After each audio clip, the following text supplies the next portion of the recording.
Hello मेरे प्यारे students. तो इन छोटे छोटे कॉन्सेप्ट सीरीज में मैं आपके सामने फिर से आज एक बेहतरीन छोटा सा कॉन्सेप्ट लेके आया हूं कि जब हम अपने आप को बॉडी में आपका डाइजेशन की एक्टिविटी को परफॉर्म करते हैं, कोई कॉम्प्लेक्स फूड पार्टिकल ले रहे तो होते हैं, तो उसमें कार्बोहाइड्रेट्स एक इंपॉर्टेंट सोर्स है फूड का।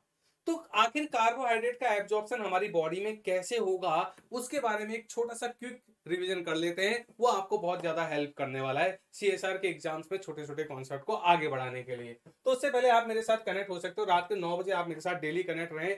Live class question practice series चल रही है इसी यूट्यूब चैनल पर, और 10 बजे text book super coaching app पर आप मेरे साथ कनेक्ट हो सकते हैं। टेलीग्राम ग्रुप जरूर ज्वाइन करके रखें, और एडिशनल डिस्काउंट लेने के लिए आशीष जी एक कूपन कोड लगाएंगे। अब मेरी बात को ध्यान से सुनो।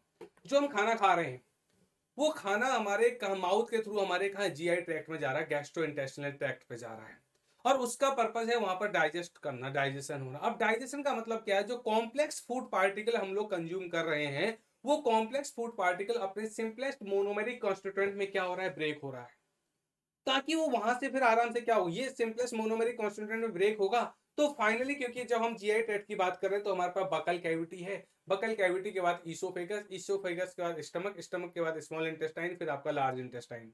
तो जब हमारा खाना स्मॉल इंटेस्टाइन तक पहुंच रहा है, तो वहां तक पहुंचते पहुंचते वो अपना डाइजेशन कंप्लीट कर चुका होता है। और फिर वही स्मॉल इंटेस्टाइन से के ल्यूमन से चीजों को कहाँ लाना है? चीजों को लाना है ब्लड में। तो स्मॉल इंटेस्टाइन के ल्यूमन से वो मोनोमरिक सब्सटेंसेस आपके ब्लड में आएंगे, ब्लड में खींचे जाएंगे। प्रोसेस कहलाएगी क्या? एब्जॉर्प्शन। तो जब मैं जीआई ट्रैक्ट की बात कर रहा हूँ, तो जब मैं जीआई ट्रैक्ट की बात कर रहा हूँ, तो जो इसकी इंटरनल लाइनिंग होगी वो आपका इंटेस्टिनल एपिथेलियल सेल की होगी। इस तरह से आप देखो, ये मल्टीपल इंटेस्टिनल एपिथेलियल सेल्स वहां पर कनेक्टेड होंगी। जो बीच का स्पेस होगा उसको आप बोलोगे ल्यूमेन। ये वाला पोर्शन आपका ल्यूमेन है, और ये इंटेस्टिनल सेल्स की लाइनिंग है। और इसके अपोजिट साइड क्या होगी? ब्लड वेसल होगी। क्या होगी? Blood vessel. तो जो हमारे मोनोमेरिक कंस्टिट्यूएंट है फूड के, वो यहां है। इनको यहां से यहां लाना है, तो आप बोलोगे ये मॉलिक्यूल्स पहले सेल के अंदर आएंगे, एपिथेलियल सेल के, और उसके बाद ये एग्जिट करके ब्लड में जाएंगे। तो इस प्रोसेस को आप बोलते हो ट्रांस एपिथेलियल ट्रांसपोर्ट। क्या बोलते हो? Trans epithelial transport. क्योंकि दो सेल्स के बीच से मॉलिक्यूल नहीं आएगा, क्योंकि यहां पर प्रेजेंट होता है टाइट जंक्शन, जो कि इम्परमेबल जंक्शन होता है। तो अब मैंने कहा ये यहां पर ल्यूमेन है। ये आपका ये वाला जो सरफेस होगा, ये एपिकल सरफेस कहलाएगा, ये एपिकल मेम्ब्रेन कहलाएगी। ये है आपके पास बेसोलेटरल मेम्ब्रेन। अब ग्लूकोज हमने कहा, सपोज कार्बोहाइड्रेट हमने लिया, तो कार्बोहाइड्रेट्स की जो मोनोमेरिक फॉर्म्स होंगी, मोनोमेरिक कॉन्स्टिट्यूएंट होंगे, वो ग्लूकोज, गैलेक्टोज या फ्रक्टोज होगा। यहां पर आपका ग्लूकोज और गैलेक्टोज के लिए इस apical membrane of epithelial cell पर एक सेकेंडरी एक्टिव ट्रांसपोर्ट होगा, और वो सेकेंडरी एक्टिव ट्रांसपोर्ट कहलाएगा SGLT1। SGLT1 sodium glucose transporter 1। Sodium glucose को ट्रांसपोर्टर 1 एक सेकेंडरी एक्टिव ट्रांसपोर्ट है। सोडियम के ग्रेडियंट की पोटेंशियल एनर्जी ग्लूकोज को सेल के अंदर एंट्री करवा रही है। तो ग्लूकोज और गैलेक्टोज यहां पर आ गया अलोंग विद द सोडियम।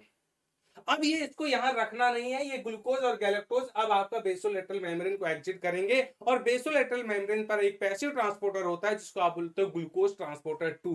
ये आपके पास GLUT2, और ये आपका GLUT2 की हेल्प से आपका इंटरस्टिशियल स्पेस में आ जाएगा, और वहां से वो ब्लड कैपिलरी में आराम से खींच लिया जाएगा।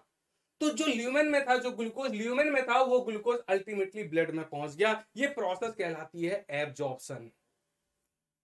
साथ के साथ अगर मैं यहां पर फ्रक्टोज के एब्जॉर्प्शन की बात करूंगा, तो फ्रक्टोज के लिए आपका एपिकल मेम्ब्रेन पर GLUT5 होता है, ग्लूकोज ट्रांसपोर्टर 5 होता है। और ये GLUT5 के हेल्प से फ्रक्टोज इस एपिथेलियल सेल के, इंटेस्टिनल एपिथेलियल सेल के अंदर आया, और यहां से बेसोलेटरल मेम्ब्रेन से एग्जिट हो जाएगा। अब एग्जिट करने के लिए देखना, ग्लूकोज हो या गैलेक्टोज हो या फ्रक्टोज हो, किसी के लिए भी एग्जिट करने के लिए जो यहां पर ट्रांसपोर्टर है, वो आपका GLUT2 है। वो कौन सा है? आपका GLUT2 है।